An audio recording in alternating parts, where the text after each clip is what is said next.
نحمده ونصلي على رسوله الكريم أما بعد رب اشرح لي صدري ويسر لي أمري واحلل عقدة من لساني يفقهوا قولي۔ دینی رہنمائی کی مجلس نمبر 124 میں سبھی سامعین کی خدمت میں السلام علیکم ورحمۃ اللہ وبرکاتہ عرض ہے۔ آج کی مجلس کا ایک پہلا سوال یہ ہے کہ عصر اور مغرب کے درمیان سجدہ شکر کر سکتے ہیں یا نہیں، اور سجدہ شکر میں دعا اور تلاوت قرآن کر سکتے ہیں یا نہیں۔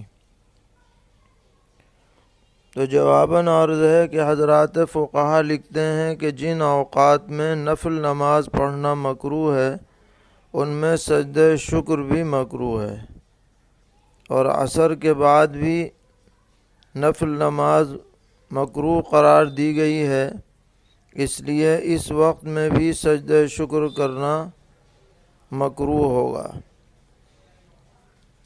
البتہ ایسے اوقات میں کہ جن میں نفل نماز جائز ہے،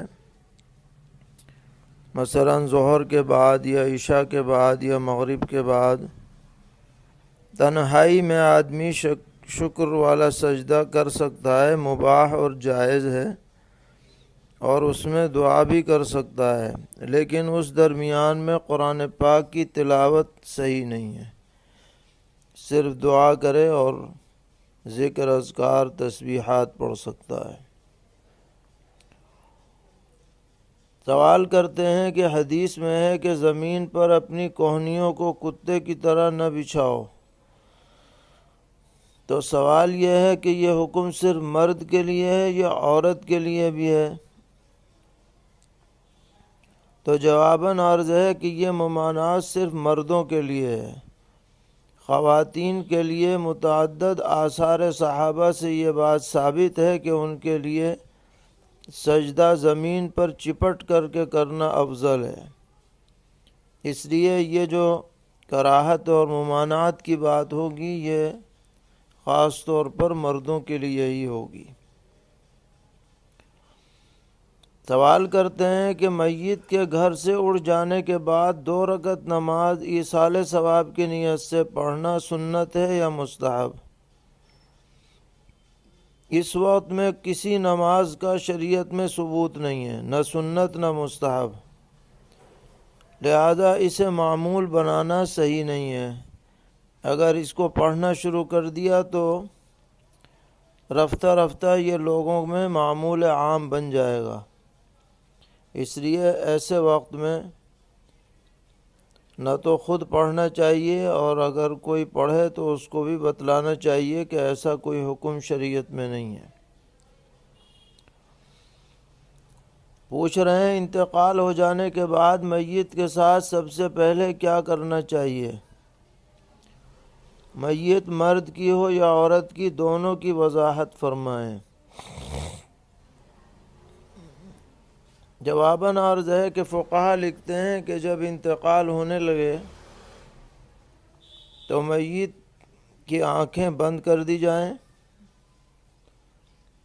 اور کسی پٹی وغیرہ سے جباڑا باندھ دیا جائے تاکہ منہ کھلا نہ رہ جائے،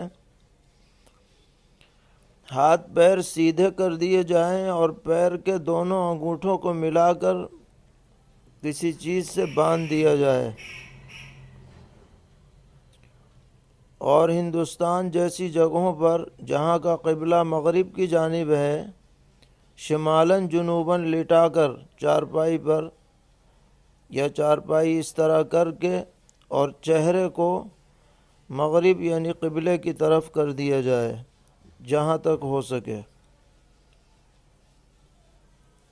اور اس کے پاس ناپاک لوگ نہ رہیں۔ پوچھتے ہیں کہ ایک صاحب کا انتقال ہوا، وہ داہنی کروٹ پر سو رہے تھے، اسی حالت میں روح پرواز کر گئی، اب ان کا جو ہاتھ سر کے نیچے رکھا ہوا تھا اسے سیدھا کرنے کی کوشش کر رہے ہیں مگر وہ سیدھا نہیں ہو پا رہا، تو کیا کریں؟ جواباً عرض ہے کہ کوشش کریں گرم پانی وغیرہ ڈال کر کہ وہ سیدھا ہو جائے، اگر نہ ہو تو اسی حالت میں اسے چھوڑ دیں اور غسل دے کر کے تجہیز و تکفین کریں۔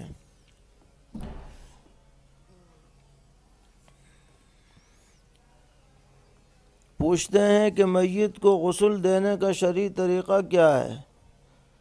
تختے پر کس کروٹ سے لٹانا چاہیے اور غسل کی سنت اور واجبات کیا ہیں؟ جواباً عرض ہے کہ اس سلسلے میں فقہی کتابوں کا مطالعہ کرنا چاہیے۔ اردو میں بھی بعض کتابیں اسی موضوع پر لکھی گئی ہیں۔ احکام میت ہے، مسائل جنازہ ہے، بہشتی زیور کے اندر بھی تفصیل ہے، اور ہماری کتاب المسائل دوسری جلد کے اندر بھی تفصیل ہے، اس کو سامنے رکھ کر اچھی طرح سمجھ لینا چاہیے۔ میت کو غسل دینا فرض کفایہ ہے اور پورے بدن پر جہاں تک ہو سکے پانی پہنچانا یہ اصل میں ضروری ہے، اور بہتر یہ ہے کہ جس تختے پر غسل دیا جائے پہلے اس کو لوبان وغیرہ سے دھونی دے دی جائے اور پھر میت کو قبلے کی طرف سے یا جیسے بھی آسان ہو اس تختے پر لٹا دیا جائے۔ اس کے بعد میت کے بدن کے جو کپڑے وغیرہ ہیں جو اتر سکیں اتار لیں، ورنہ تو چاک کر لیں، اور ایک تہبند اس کے سطر پر ڈال لیں تاکہ کپڑے اتارتے وقت اس کی بے ستری نہ ہو۔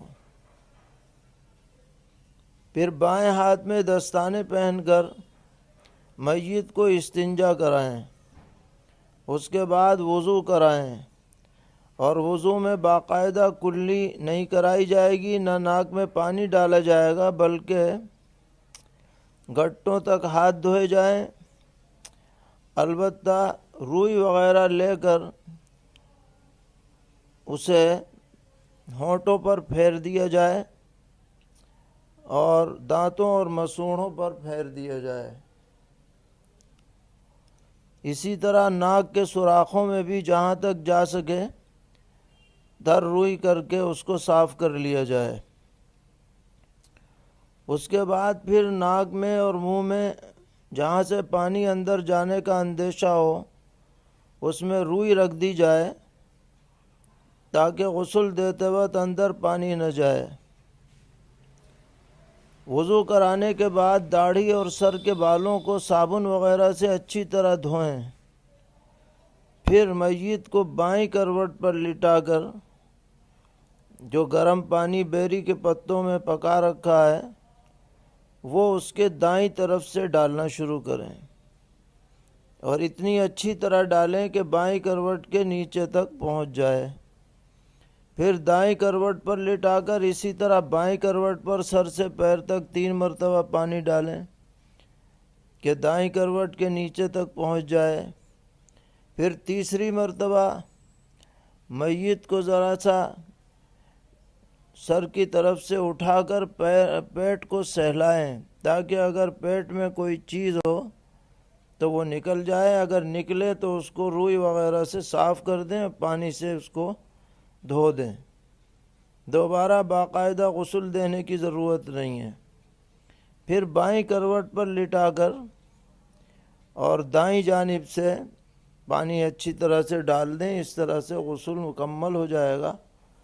اور جو حضرات ہر علاقے میں غسل دینے کے مسائل سے اچھی طرح واقفیت رکھتے ہیں ان کو بروقت بلا لیا جائے تو بہتر ہے، اور گھر کے جو قریبی افراد ہیں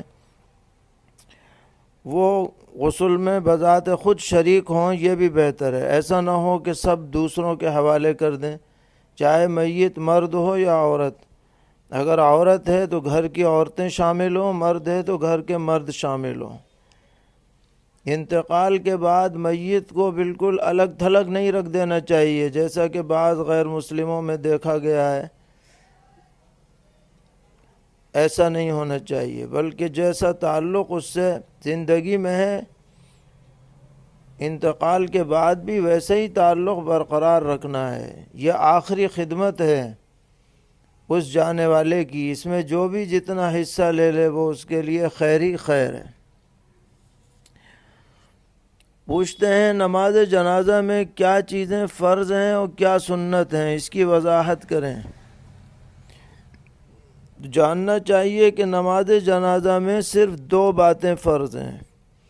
ایک تو یہ کہ جو کھڑے ہو کر پڑھ سکتا ہو وہ کھڑے ہو کے پڑھے، اور دوسرے یہ کہ 4 مرتبہ اللہ اکبر کہے، بس یہ 2 باتیں فرض ہیں، اور طہارت وغیرہ شرط ہے۔ اور 3 چیزیں مسنون ہیں۔ حمد و ثنا پہلی تکبیر کے بعد جو پڑھی جاتی ہے، اس کے بعد درود شریف جو دوسری تکبیر کے بعد پڑھا جاتا ہے، اس میں نماز والا پڑھنا بہتر ہے، اس میں کچھ الفاظ کی زیادتی بھی ہے۔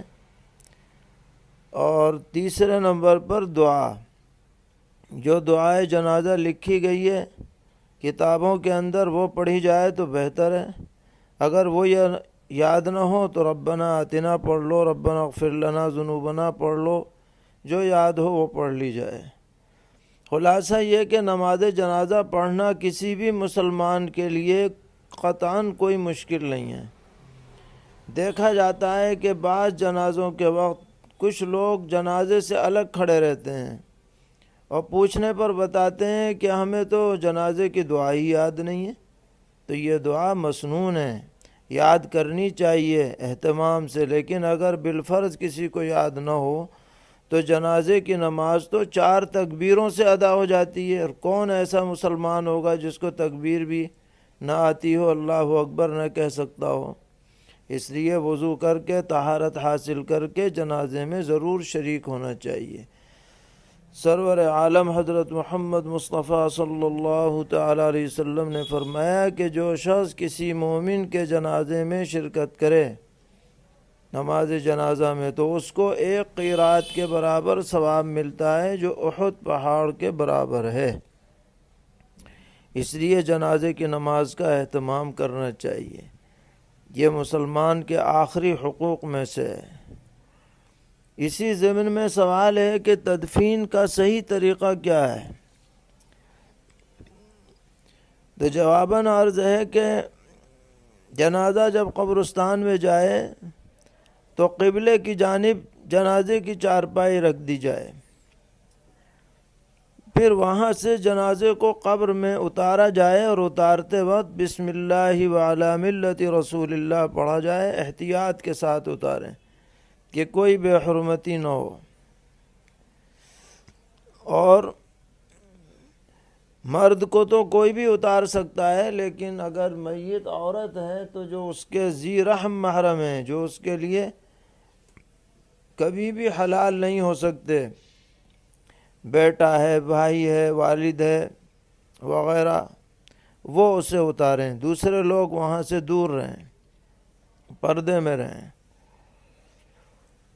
میت کو قبر میں رکھ کر داہنی کروٹ دینے کی کوشش کی جائے۔ ہمارے ہاں شقی قبر بنائی جاتی ہے جس پہ تختے رکھے جاتے ہیں، تو اس میں یہ ہو سکتا ہے کہ جو مشرقی دیوار ہے اس پر میت کا کھوا چڑھا دیا جائے تو خود بخود رخ قبلے کی طرف ہو جائے گا،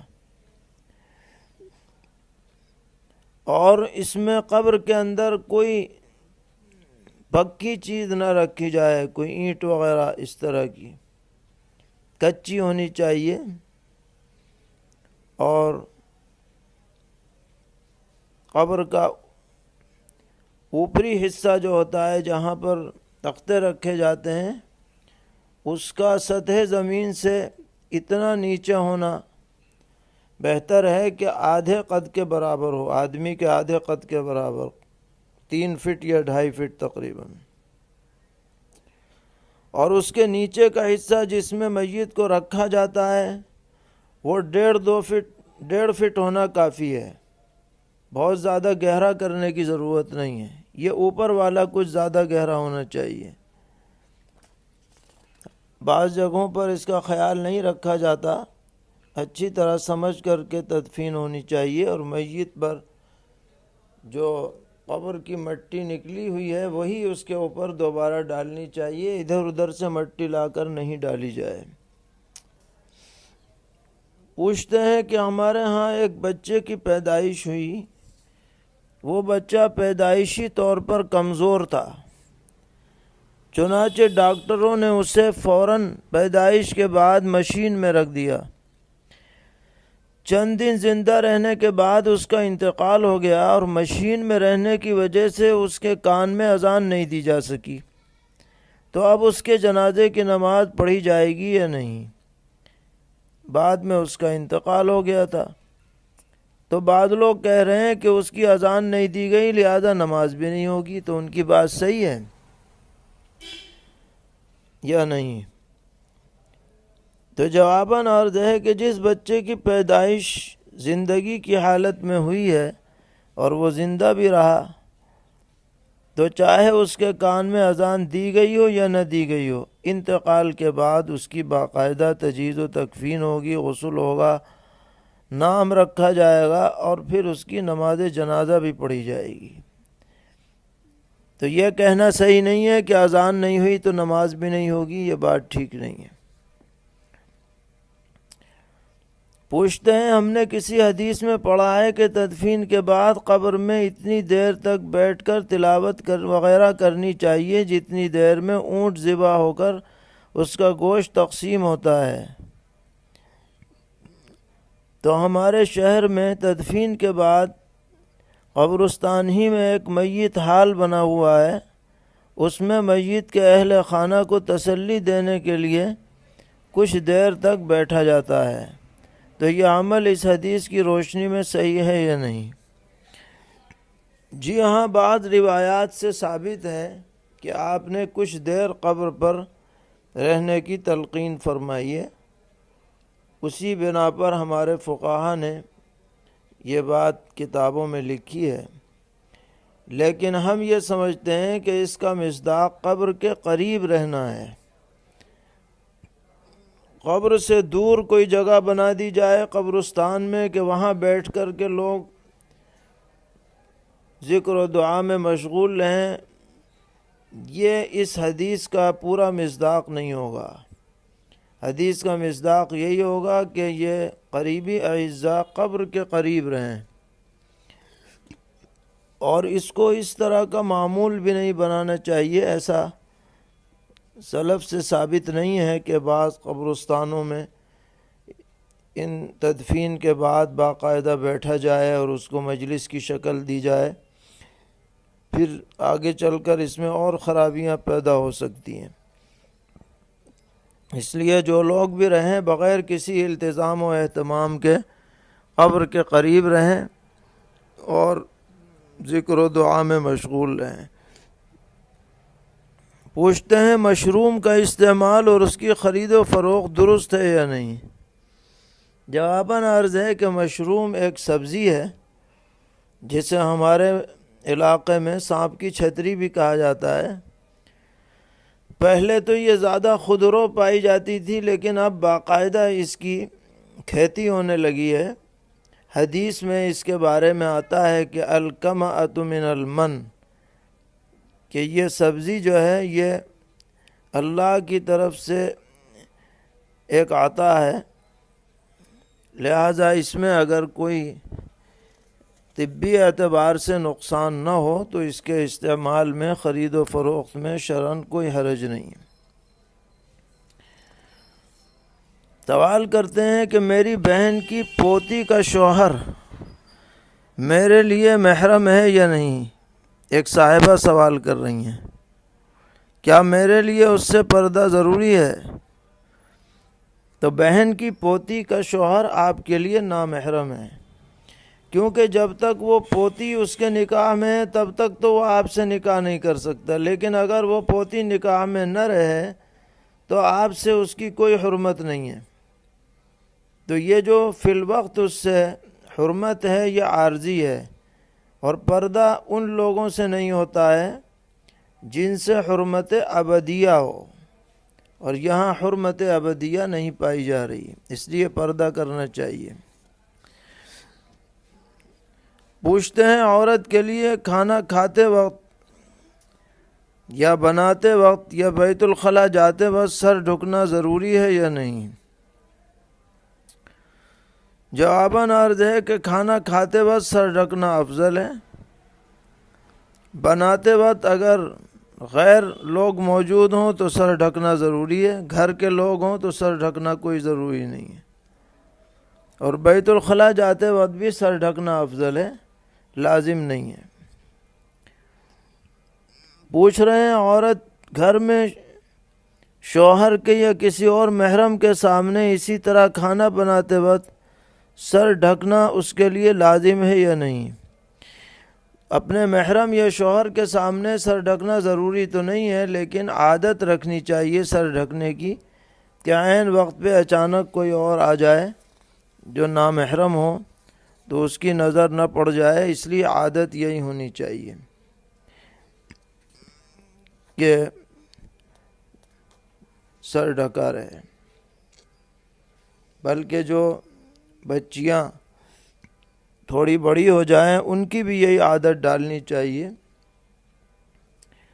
کہ وہ سر کو کھولے نہ رکھیں، ابھی سے عادت پڑے گی تو بڑے تک برقرار رہے گی۔ اللہ تعالی ہم سب کو دین پر ثابت قدم فرمائے اور ہر قسم کے شرور سے محفوظ رکھے، آزمائش اور ابتلا سے پوری امت کی حفاظت فرمائے۔ وآخر دعوانا ان الحمد للہ رب العالمین۔